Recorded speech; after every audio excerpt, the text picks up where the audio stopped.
Olá, meus irmãos, estamos aqui mais uma vez para a leitura da Palavra de Deus. E hoje vamos ler mais 2 capítulos da Bíblia, porque o nosso objetivo é concluir a leitura de toda a Bíblia até o último dia desse ano. E a leitura de hoje é 2 Samuel, capítulo 13 e 14.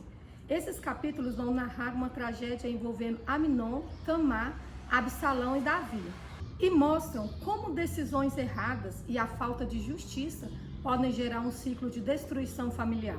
Então vamos fazer uma oração e vamos ler? Senhor Deus, o nosso Pai que estás nos céus, muito obrigado por mais esse dia e por todas as bênçãos que o Senhor tem nos dado. Obrigado pelo seu amor, pela sua proteção, pelo seu cuidado. E aqui estamos, ó Deus, mais uma vez buscando a tua presença. Que a tua palavra nesse momento, Pai, venha falar aos nossos corações e assim trazer uma mudança de vida para melhor. Que logo, logo possamos estar semelhantes ao Senhor. É o que nós te pedimos e agradecemos em nome de Jesus. Amém. Então vamos lá, 2 Samuel capítulo 13 e 14. Amnon e Tamar. Passado algum tempo, aconteceu o seguinte.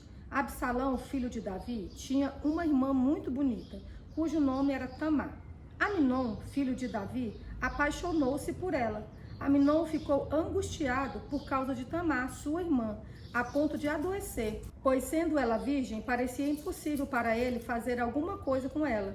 Mas Amnon tinha um amigo que se chamava Jonadab, filho de Simeia, irmão de Davi.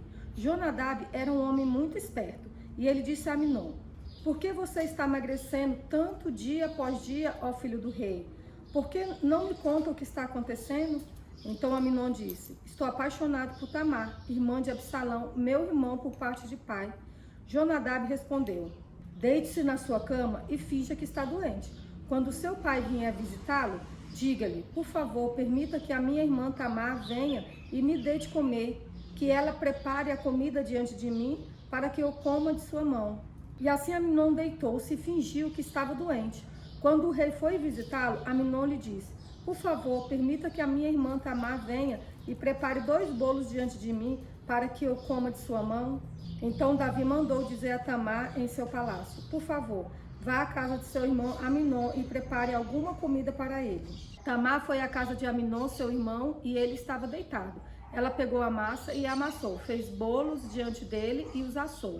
Pegou a assadeira e tirou os bolos diante dele, mas ele não quis comer. Amnon disse: mandem que todos saiam da minha presença. E todos saíram. E Amnon disse a Tamar: traga a comida ao meu quarto e comerei da sua mão. Tamar pegou os bolos que havia feito e os levou a Amnon, seu irmão, no quarto. Quando ela oferecia os bolos para que ele comesse, Amnon agarrou-a e lhe disse: venha, deite-se comigo, minha irmã. Porém ela respondeu: não, meu irmão, não me force, porque não se faz uma coisa dessas em Israel. Não faça essa loucura, porque aonde iria eu com a minha vergonha? E você seria como um dos loucos de Israel. Agora, por favor, fale com o rei, ele não me impedirá que eu case com você. Mas Amnon não quis dar ouvido ao que Tamar dizia, pelo contrário, sendo mais forte do que ela, forçou-a e teve relações com ela. Depois Amnon sentiu por ela grande aversão, e maior era a aversão que sentiu por ela do que o amor com que a tinha amado.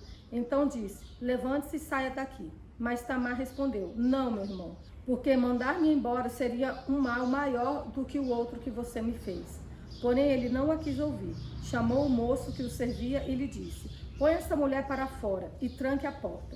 Tamar vestiu uma túnica talá de mangas compridas, porque assim se vestiam as filhas do rei, que ainda eram virgens. O servo a pôs para fora e trancou a porta. Então Tamar colocou cinza sobre a cabeça, rasgou a túnica talar de mangas compridas que vestia, pôs as mãos sobre a cabeça e saiu andando e clamando. Absalão, seu irmão, lhe disse: foi o seu irmão Amnon que esteve com você? Agora, minha irmã, fique calada, ele é seu irmão, que o seu coração não fique angustiado por causa disso. E assim Tamar, desolada, ficou na casa de Absalão, seu irmão. Quando o rei Davi soube de tudo isso, ficou furioso. Porém, Absalão não falou com Amnon nem mal nem bem, porque odiava Amnon por ter este violentado Tamar, sua irmã. Passado 2 anos, Absalão tosqueava as suas ovelhas em Baal-Azor, perto de Efraim, e convidou todos os filhos do rei para irem até lá. Absalão foi falar com o rei e disse: Eis que este seu servo está fazendo a tosquia das ovelhas. Peço que o rei e os seus servidores acompanhem este seu servo. O rei, porém, disse a Absalão: Não, meu filho, não vamos todos juntos, para não sermos pesados a você.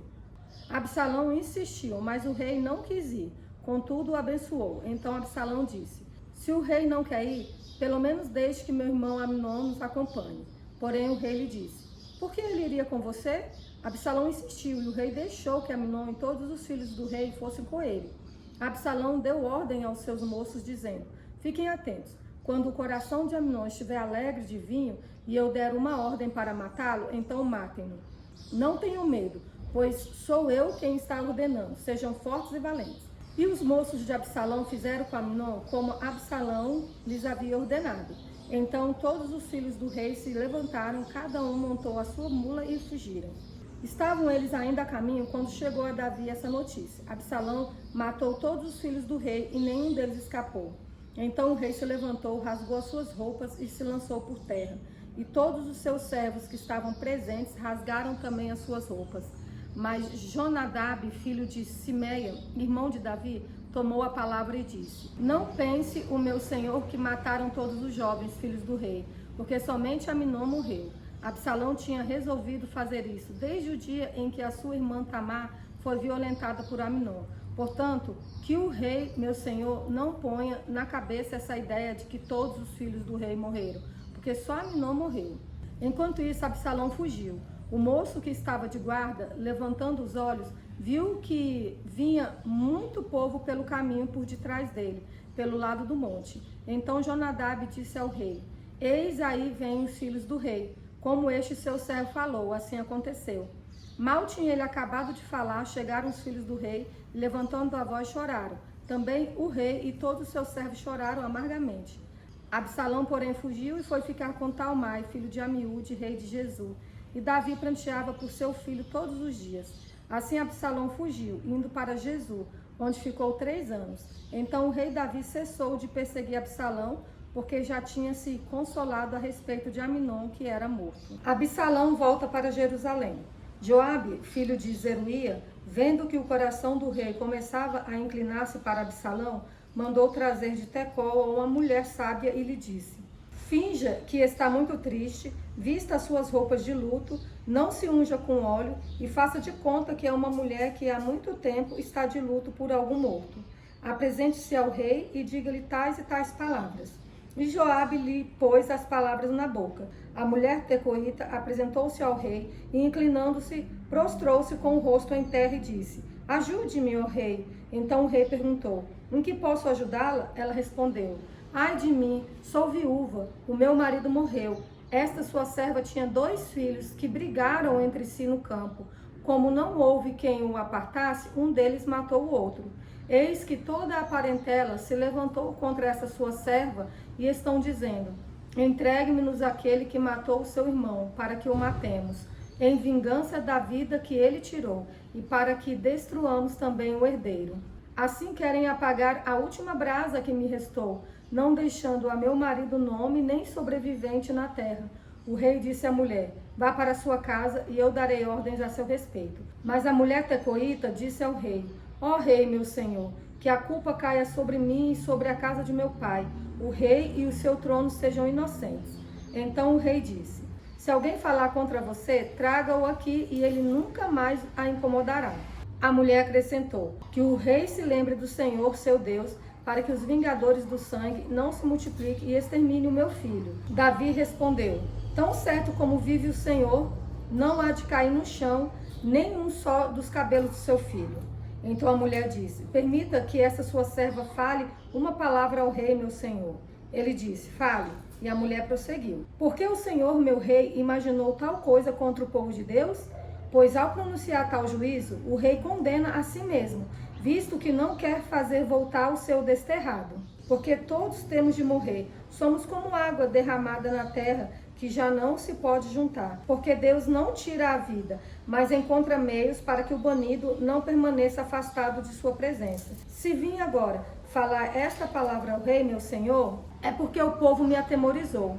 Porque essa sua serva dizia: Vou falar com o rei, porque talvez ele fará segundo a palavra dessa sua serva. Porque o rei atenderá para livrar a sua serva da mão do homem que quer destruir tanto a mim como ao meu filho da herança de Deus.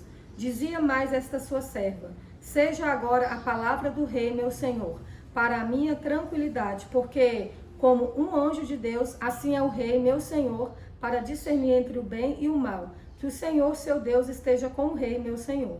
Então o rei disse à mulher: não me encubra nada do que vou lhe perguntar. A mulher respondeu: pois fale, ó rei, meu senhor. O rei perguntou: não é verdade que a mão de Joabe está com você em tudo isto?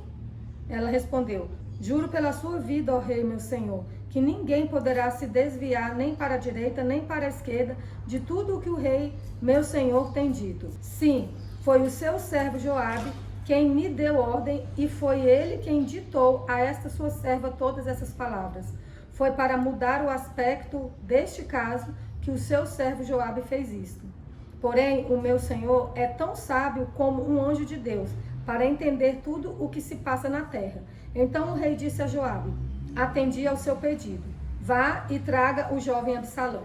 Joabe se inclinou, prostrou-se em terra, abençoou o rei e disse: hoje reconheço que obtive favor aos seus olhos, ó rei, meu senhor, porque o rei fez segundo a palavra do seu servo. Então Joabe se levantou, foi a Jesú e trouxe Absalão a Jerusalém. Mas o rei disse: que ele volte para sua casa e não veja a minha face. Assim Absalão voltou para sua casa e não viu a face do rei. A beleza de Absalão. Em todo Israel não havia homem tão celebrado por sua beleza como Absalão.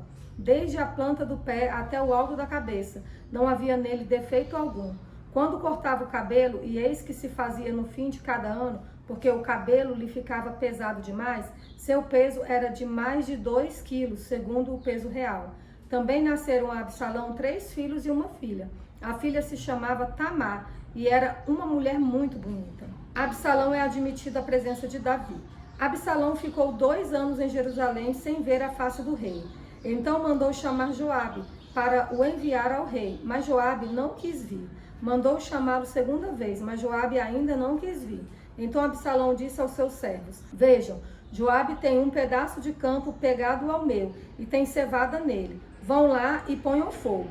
E os servos de Absalão meteram fogo nesse pedaço de campo. Então Joabe se levantou, foi à casa de Absalão e lhe disse: por que os seus servos meteram fogo no pedaço de campo que é meu? Absalão respondeu: mandei chamá-lo, dizendo: venha cá, para que o envie ao rei, para dizer-lhe o seguinte: para que vim de Jesú? Melhor seria ter ficado lá. Agora quero ver o rei. Se há em mim alguma culpa, que ele me mate. Então Joabe foi ao rei e lhe entregou a mensagem de Absalão. O rei chamou Absalão e esse se apresentou diante dele e inclinou-se sobre o rosto em terra e o beijou. Vimos a importância de agirmos com justiça, humildade e coragem, especialmente em situações difíceis. O silêncio e a omissão diante do mal podem ser tão danosos quanto o próprio mal. E esta foi a leitura de hoje. Que Deus nos abençoe e fortaleça a nossa fé e nos vemos amanhã.